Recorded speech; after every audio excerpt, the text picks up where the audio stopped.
Eh, Pertanyaan pertama, jadi menurut Pak Budi, bagaimana ceritanya Bapak memulai usaha yang saat ini pertanian Pak ya, Ya, yang sudah beralih dari sektor pertambangan. Pak Budi ini mantan penambang, bisa dibilang seperti itu. Kira-kira apa yang jadi tantangan Pak Budi setelah beralih menjadi seorang penambang kemudian menjadi seorang petani? Apa tantangannya? tantangannya kalau kita kerja tambang itu resiko kerjanya kadang kita harus pulang malam, kita nggak kenal waktu istilahnya. Apalagi kan kalau timah masih naik ke yang diisap oleh mesin masih ada, terus kita harus kerja nggak tahu udah malam jam berapa itu Pak. Itu tantangannya. Ya, lagi kita sering pindah alat, kadang-kadang baru saja pindah ke suatu lokasi, lahannya tidak ada timahnya, pindah lagi, pindah alat ke lokasi yang lain kan. Itu beratnya bagi untuk pikul-pikul mesin itu Pak.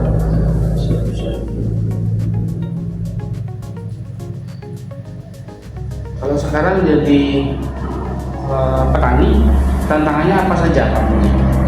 Kalau petani ini kita sebenarnya cuma relek aja. Kalau petani kan nggak mesti, walaupun kita menanam sawit gitu, walaupun kita tidak tiap hari kebun tidak masalah kan. Cuma kendala kita itu modal.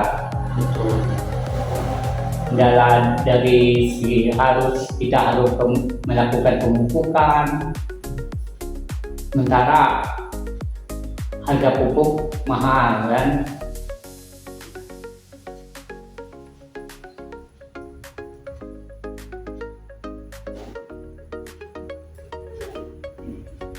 Sekarang secara produksi atau pendapatan lebih mudah mana Pak Budi? Jadi penambang dan menjadi petani. Kalau sebenarnya kan memang kalau kita penambang, hari itu kita menambang bisa mendapatkan uang. Walaupun misalnya kan dapatnya nggak berapa, sorenya udah bisa kita menghasilkan uang, ada gaji dari kerja. Kalau petani kita menunggunya kadang-kadang harus, kalau tanaman sayuran harus menunggu 3 atau 4 bulan kan. Kalau apalagi kalau kebun sawit itu nunggunya sampai 3 tahunan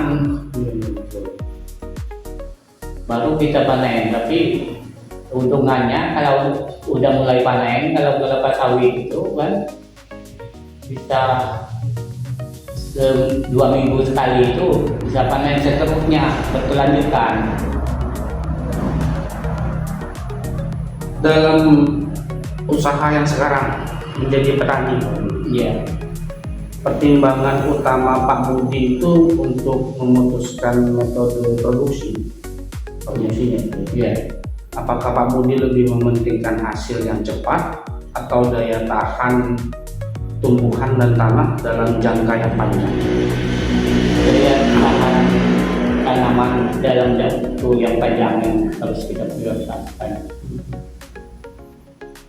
Kalau yang cepat ini biasanya ada berapa bulan udah kita mulai tanam lagi kan. Kalau seperti kelapa sawit kan jangka panjang.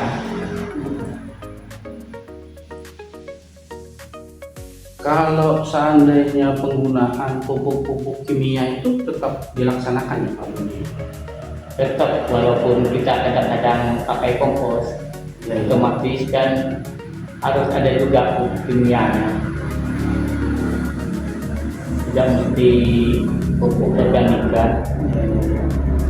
Untuk ini perbandingannya banyakkan komposnya apa kimia? Kalau kita tuh sekarangnya rata-rata kami banyak kimianya. Kompos berjalan. Ada tidak sosialisasi dari penyuluh pertanian misalnya bahwa pupuk kimia itu berdampak negatif bagi tanah misalnya? Ada nggak Pak? Kalau dari PPL ada juga, tapi kan nggak sering ya. Paling-paling ada satu kali pertemuan misalnya undang para petani itu kan. Paling petani kadang-kadang undang pergi ke PPL kan, jadi istilahnya kurang lah masalah dampak pupuk kimia atau terhadap unsur tanah lah. Iya. Masih kurang.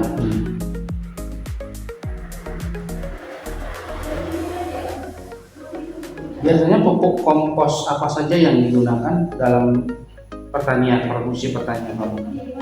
Ya, kompos itu biasanya kalau pertanian ada juga yang kalau organik misalnya kayak ayam kan, ada juga kotoran sapi kan. Nah, terus ada yang jual kompos yang dijual di kios pertanian itu. Berarti kompos yang sudah jadi ya? Iya, Bentuknya cair padat. padat.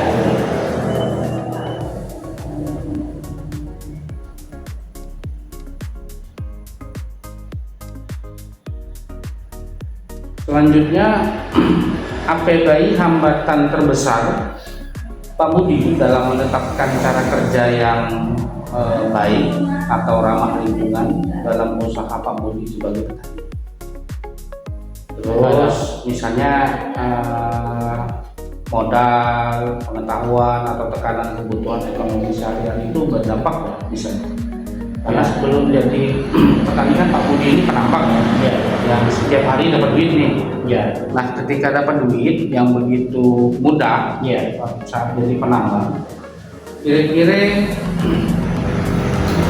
ada pertimbangan nggak dari Pak Budi biar bagaimana cara pas menjadi petani ini? Kita dapat duit tidak tiap hari. Iya. Apa baik yang Pak Budi lakukan agar bisa teratasi masalah pendapatan, mutar untuk modal, terus pengetahuan apa yang Pak Budi butuhkan agar kebutuhan ekonomi sehari-hari itu tidak terganggu. Iya. Kalau kita petani kalau belum hasil ya, belum hasil ya, istilahnya kalau kita bertanam sawit belum ada hasil, masih menunggu 2 atau 3 tahun kan, kita kadang-kadang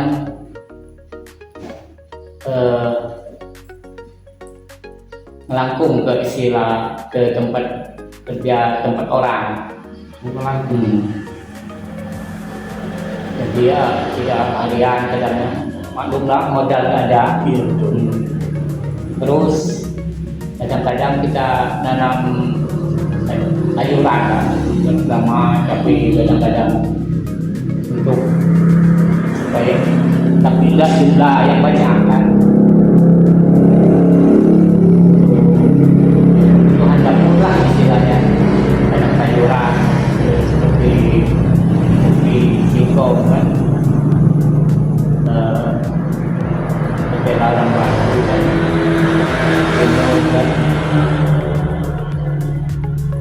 Jadi itu yang untuk kebutuhan saya Pak Budi. iya. Pertimbangan Pak Budi apa untuk kemudian jadi ngelangkung, nanam kedelai begini, itu pertimbangannya apa? Karena untuk kebutuhan keluarga.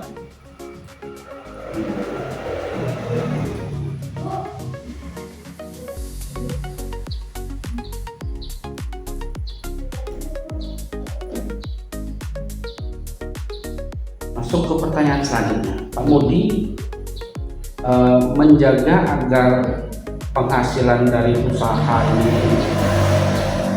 tidak hanya habis tapi untuk kebutuhan konsumsi, tapi juga harus bisa diputar kembali agar usaha makin berkembang dan menjadi usaha Pak Budi itu apa?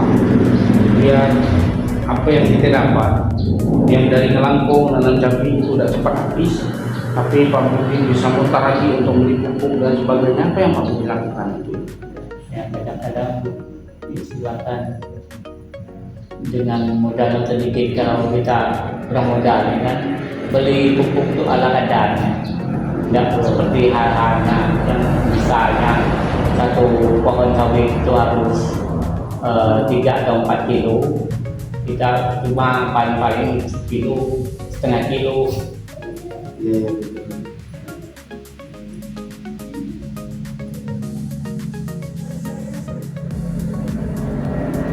Itu sesuai dengan kemampuan.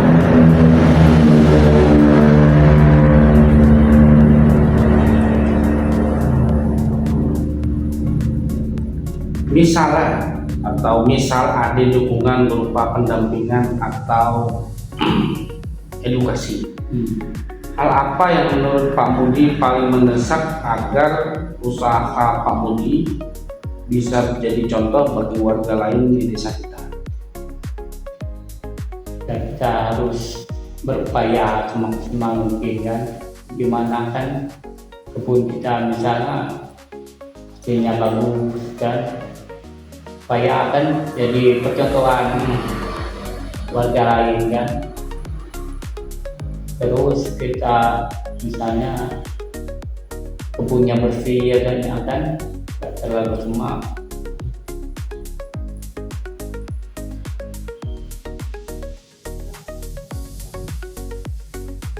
Harapan apa dari Pak Budi agar bisa mendukung ini? Apakah perlu bimbingan dari KPL? Harapannya juga perlu bimbingan dari KPL, terus ada setidak-tidaknya akan ada juga bantuan dari pihak pemerintah. Dan ini kan, apalagi dengan misalnya pupuk subsidi ya, walaupun harga pupuk sekarang kan agak mahal kan, perlu subsidi lah istilahnya.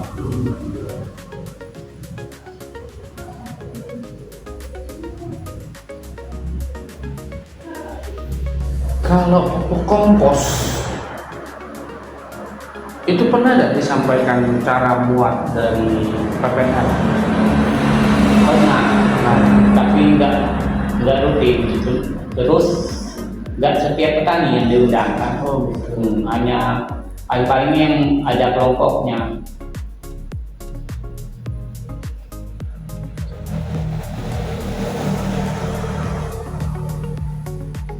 Kelompok tani.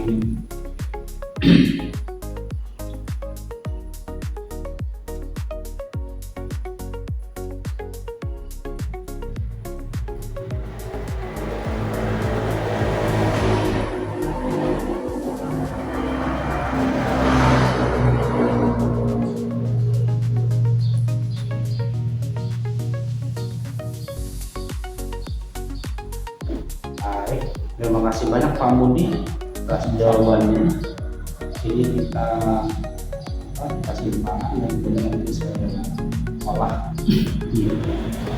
Mudah-mudahan Pak Budi sukses ya. Ya, Pertaniannya bisa maksimal mungkin move on dari pertambangan ya. ya. Pernah nggak terpikir untuk kembali ke pertambangan? Kalau sekarang nggak ada